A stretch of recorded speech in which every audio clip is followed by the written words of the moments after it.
tous, Sam Sarah avec vous aujourd'hui pour vous parler de manifestation, de création consciencieuse et on va faire un petit travail parce que beaucoup d'entre vous me disent que la personne spécifique ne vient pas, ça prend du temps, il y a des circonstances, que faire avec les circonstances.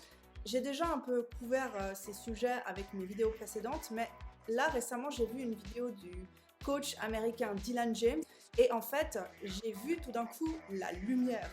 Et ça, je voulais le partager avec vous parce que c'est vraiment quelque chose d'absolument incroyable quand on comprend mieux les différentes étapes pour attirer la personne spécifique et surtout qu'en fait, c'est un énorme manifesto de confiance en soi. En fait, la loi de l'attraction, la loi de l'assomption, c'est juste ça, quoi. C'est comment faire pour avoir confiance en soi. Alors, on y va tout de suite, sans plus attendre, les 5 étapes pour avoir confiance en soi et attirer la personne spécifique. C'est parti!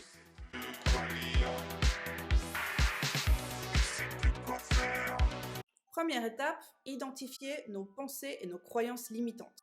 Alors, identifier nos croyances limitantes, c'est déjà une chose. Quand on voit notre personne spécifique qui se comporte d'une certaine manière, où la personne, elle veut peut-être pas s'engager, ou la personne, elle n'a pas forcément envie d'ouvrir son cœur, donc il y a un blocage au niveau des émotions. Tous ces comportements qu'on voit chez l'autre sont des comportements qui ont déjà germé d'abord chez nous.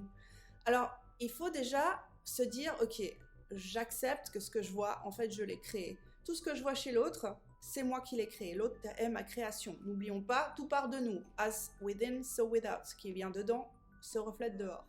Donc déjà, on se responsabilise. J'ai créé ma personne spécifique et moi-même, souffrant de certains blocages et de croyances limitantes, eh ben, j'ai fait de mon mieux, mais voilà, il me renvoie le miroir que je suis un être pas parfait et je dois encore travailler sur moi. Alors, comment est-ce qu'on fait pour travailler justement sur ces pensées limitantes ? Alors, pour moi, une technique qui est assez utile, c'est le reverse engineering. Ça veut dire prendre la pensée à l'envers. En fait, si on veut bien tout écrire sur un papier, on verra très bien que, en fait, pour la plupart d'entre nous, on a peur de ne pas être adéquat, on a peur de ne pas être assez bien, on a peur En fait, il y a tellement de peur, mais je pense que le travail de fond nous amènera à reconnaître que la peur, elle naît d'un manque de sécurité. Quel qu'il soit, on a souffert d'un manque de sécurité et maintenant on a peur d'être insécure avec les gens qu'on rencontre. Et c'est pour ça que souvent, notre personne spécifique, c'est une personne qui ne veut pas s'engager parce que simplement, elle nous renvoie l'image de exactement ce qui nous bloque au fond de nous. Et donc, la technique du miroir, elle est aussi vraiment très utile dans ce cas-là, de voir ce que l'autre fait pour comprendre ce qui se passe en nous. Maintenant, vous allez pouvoir prendre ces pensées limitantes que vous avez identifiées et les transformer, les changer en nouvelles pensées. J'ai confiance, c'est fait, je sais que j'en vaux la peine, je le mérite, je manifeste exactement ce que je veux.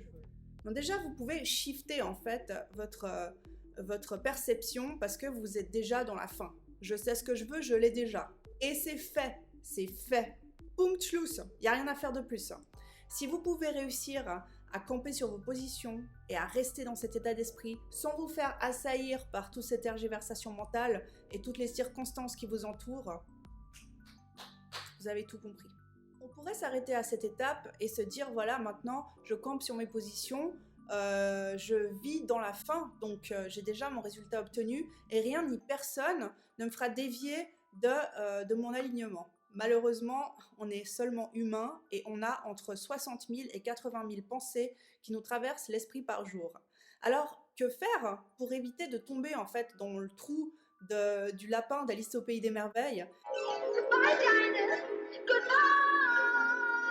Il faut pouvoir être assez fort pour dire stop aux pensées limitantes, stop aux circonstances de la 3D. Tout ça, c'est juste là pour nous intimider. Mais en fait, une fois qu'on vit dans notre résultat tel qu'on le désire, on l'a déjà. Et en fait, il faut qu'on arrive à faire abstraction de toutes ces distractions et qu'on reste extrêmement aligné. Alors, c'est ici qu'intervient l'étape suivante. Il s'agit de s'auto-réguler. Alors, en fait, c'est Dylan James, le coach américain, qui en parle. Et j'ai trouvé que c'était une manière incroyable d'expliquer simplement l'autorégulation de soi et à quel point c'est bénéfique pour notre vie de tous les jours. Alors pour lui, l'autorégulation, ça veut dire réguler ses émotions. Et il explique qu'au moyen d'une routine saine, il arrive justement à rester assez centré pour que rien ne l'atteigne, pour qu'il garde la distance nécessaire avec toutes ces circonstances et tous ces obstacles qu'il voit en 3D. Il sait qu'il vit dans la faim et il sait que son résultat est déjà obtenu, même s'il n'en voit pas encore les signes tangibles, si vous voulez. Et pour moi, c'est une énorme force de ne pas avoir besoin de preuves et de savoir. C'est un peu l'art d'être dans la foi. Vous savez que vous l'avez déjà, c'est déjà là. Vous savez, vous attendez le signe, mais même si le signe ne vient pas tout de suite, c'est pas grave. Vous n'en avez même pas besoin, tellement vous êtes ancré avec votre résultat et avec vous-même. Et en fait, je vais reprendre l'exemple de Dylan James parce que je trouve génial. Enfin, tout le long de sa vie, il explique même, il a toujours eu une sorte de relation saine avec lui-même qui fait que quand il y avait quelque chose qui se passait à l'extérieur de lui, il n'était pas investi entièrement, c'est-à-dire pas investi dans le drame, pas investi dans les circonstances extérieures, c'est ça que je veux dire. Dans l'amour, bien sûr, il était investi, mais par exemple, quand son ami, avec qui il est marié maintenant, quand ils ont commencé à se connaître, il explique qu'en fait, son ami voulait juste être ami. Donc là où certains d'entre nous se seraient énervés, auraient lâché en fait le but tel qu'on le veut, on aurait été victime de nos impulsions, de nos émotions incontrôlables, bref, qu'on aurait vraiment un petit peu sabordé le tout. Lui, il a dit, ok, soyons amis, il n'y a pas de souci, mais tu verras qu'à la fin, tu voudras beaucoup plus de moi que simplement une amitié. Et il s'y est tenu. Et petit à petit, en fait, son ami a commencé à lui dire « Mais pourquoi tu me proposes pas de sortir avec toi? Est-ce qu'il y a un problème avec moi? Qu'est-ce qui se passe ?»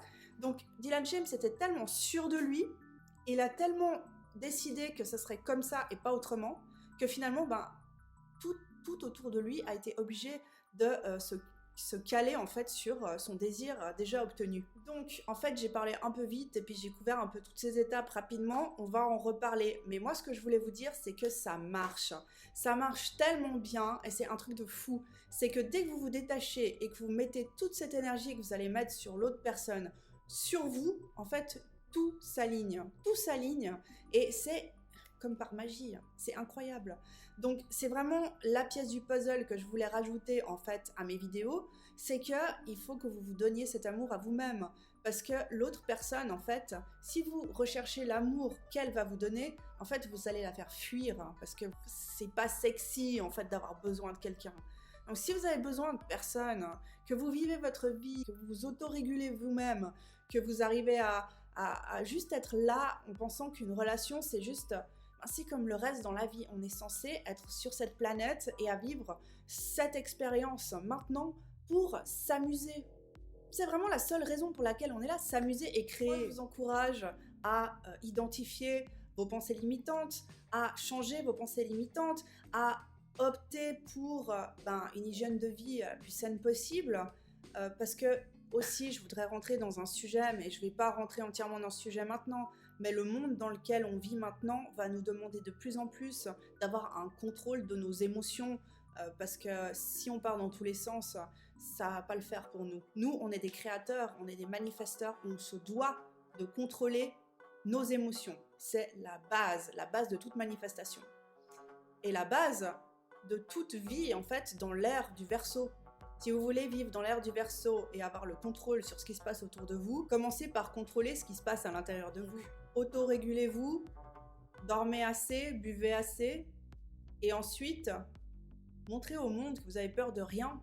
Aucune circonstance ne peut calmer le feu intérieur que vous avez. Vous pouvez créer ce que vous voulez, vous pouvez avoir cette personne, vous pouvez avoir le boulot que vous voulez, vous pouvez créer le boulot que vous voulez, vous pouvez tout. Imaginez tout ce que vous voulez, vous pouvez l'obtenir parce que vous êtes assez détaché et vous avez confiance en vous. C'est la base. En fait, la loi de l'attraction, la loi de l'assomption, c'est une question de confiance en soi et de foi. Voilà, c'est tout simple. Donc voilà, j'espère que cette vidéo vous aura amené quelques réponses. Si ça vous a intéressé, n'hésitez pas à me laisser quelques commentaires, à liker et à vous abonner parce que moi j'adore ce sujet. Ça a changé ma vie, ça change ma vie encore tous les jours.